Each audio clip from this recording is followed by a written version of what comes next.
Hai guys, welcome back to Gampang Aja Online Course. Di video kali ini gue bakal bahas materi mengenai cash and cash equivalent atau kas dan setara kas. Nah, langsung aja kita ke materi pembelajarannya. Pertama, gue bakal bahas mengenai kas itu sendiri. Jadi apa sih itu kas? Kas itu adalah aset yang paling liquid atau lancar yang merupakan standar alat pertukaran dan dasar untuk mengukur dan menilai aktiva lainnya. Liquid di sini maksudnya adalah sesuatu yang bisa langsung diuangkan ya guys. Jadi dia nggak perlu menunggu jangka waktu tertentu, tapi kita bisa langsung dapat uang atau duitnya. Yang termasuk dalam kategori kas adalah uang logam, uang kertas, dana yang tersedia di bank, atau bisa juga negotiable instrument seperti wesel, cek bersertifikat, cek kasir, cek pribadi, bank draft, atau rekening tabungan. Jadi uang yang ada di rekening kalian juga termasuk ke dalam kategori kas. Berbeda dengan cash equivalent itu investasi jangka pendek yang tidak seliquid kas. Jadi dia itu bisa diubah menjadi kas dalam jangka waktu kurang dari 3 bulan. Ya, jadi misalkan contohnya deposito bank yang 1 bulan atau 3 bulan. Nah, itu termasuk ke cash equivalent atau setara kas. Oke, jadi kata liquid yang tadi kita acu ke pengertian kas membuat akun cash and cash equivalent itu diletakkan paling atas atau paling bawah guys di current asset dalam statement of financial position. Nah, sesuai dengan regulasi IFRS itu biasanya cash and cash equivalent itu diletakkan di paling bawah current asset ya. Tapi bisa juga di paling atas. Jadi sesuai peraturan yang digunakan oleh suatu perusahaan pada saat membuat laporan keuangan ya.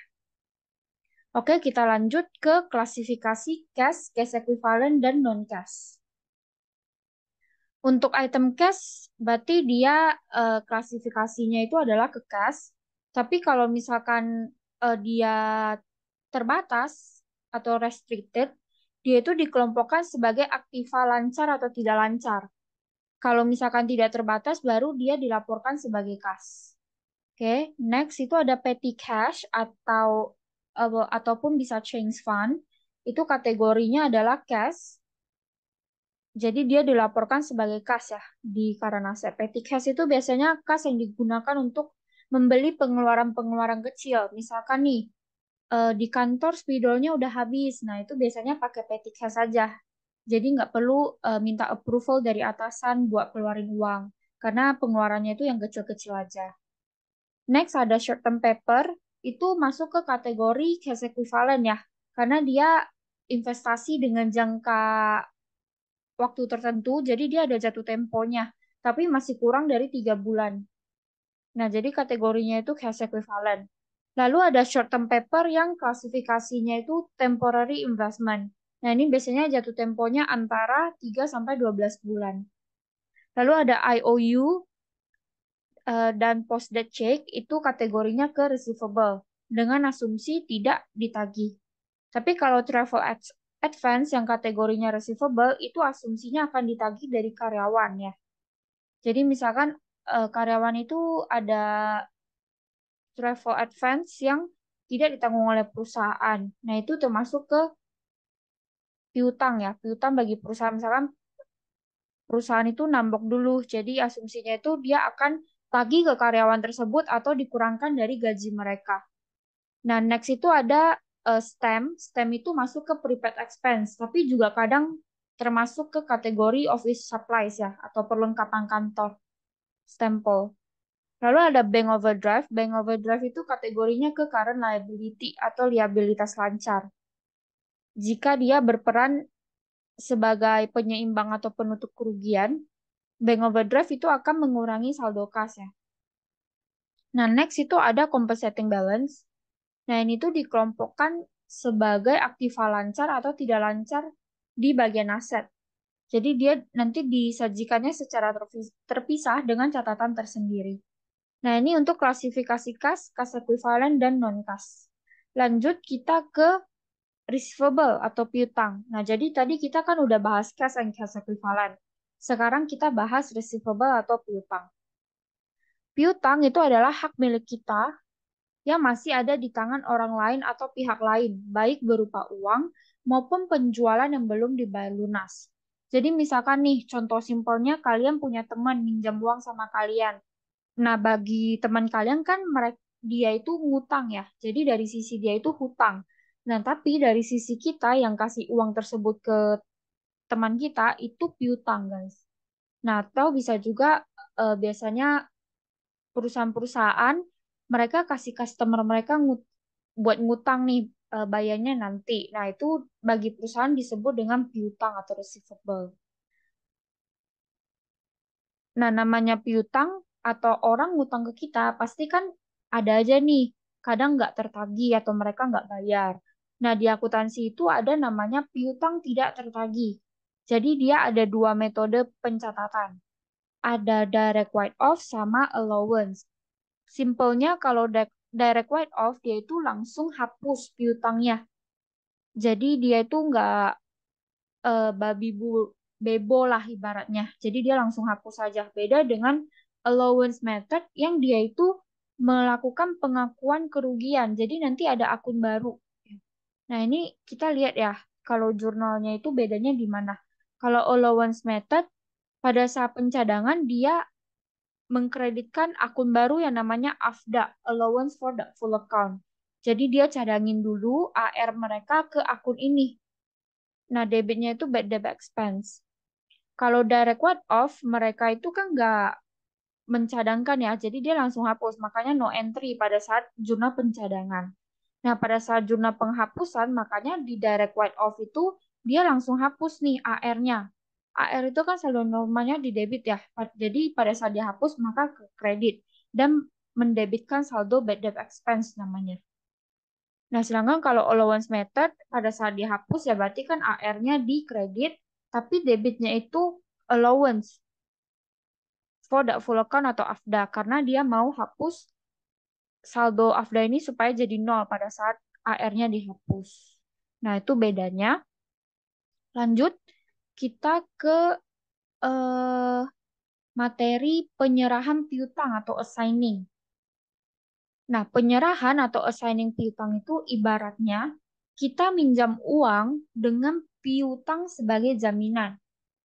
Jadi piutang itu akan tetap dimiliki oleh perusahaan dan perusahaan tetap akan melakukan penagihan piutang. Nah, biasanya itu kan misalkan perusahaan minjam uang ke bank nih. Biasanya kan mereka itu gadein surat tanah atau gadein aset-aset seperti mobil dan lainnya. Tapi kalau ini tuh jaminannya itu adalah piutangnya itu sendiri ya. Nah, kita lihat aja ya ke eh, cara jurnalnya itu kayak gimana. Nah, jurnalingnya itu kalian bisa lihat ya di sini itu pada saat melakukan penyerahan piutang dari sisi perusahaan itu kan mereka berarti dapat cash ya karena mereka ngutang. Jadi mereka dapat duit. Lalu karena mereka ngutang maka muncullah akun yang namanya notes payable. Nah, jadi kalau assigning ini biasanya untuk wesel ya atau notes payable. Nah, lalu debitnya itu lagi ada finance charge atau biasanya itu kayak biaya admin, biaya-biaya tertentu lah yang menambah ke utang kita. Nah, dari sisi penerima piutang itu berarti mereka eh, mendebitkan akun notes receivable ya. Lalu kreditnya itu cash karena mereka kasih uang, kasih pinjaman, dan finance revenue. Nah, pada saat melakukan penagihan piutang, berarti dari sisi perusahaan cash pada AR ya, kayak biasa ya. Berarti AR-nya dihapus. Dari sisi penerima piutang ya no entry, karena kan mereka tidak menagih piutang dari customer. Nah, lalu pada saat pembayaran wesel, berarti utangnya dihapus di debit, lalu bayar beban bunganya pada cash karena mereka keluarin cash. Dari sisi penerima piutang berarti mereka dapat duit, not receivable-nya dihapus karena udah lunas dan mereka dapat interest revenue. Nah, ini untuk jurnal assigning piutang atau penyerahan piutang ya. Nah, kita lanjut ke materi penjualan piutang. Kalau tadi kan assigning atau penyerahan piutang. Nah, kalau ini penjualan. Jadi ibaratnya perusahaan itu jual piutang ke pihak ketiga untuk dapat kas. Kalau tadi kan dia cuma sebagai jaminan aja kan piutangnya. Nah, kalau misalkan factoring atau penjualan piutang itu mereka jual piutangnya ke pihak ketiga. Bisa bank atau lembaga keuangan lainnya.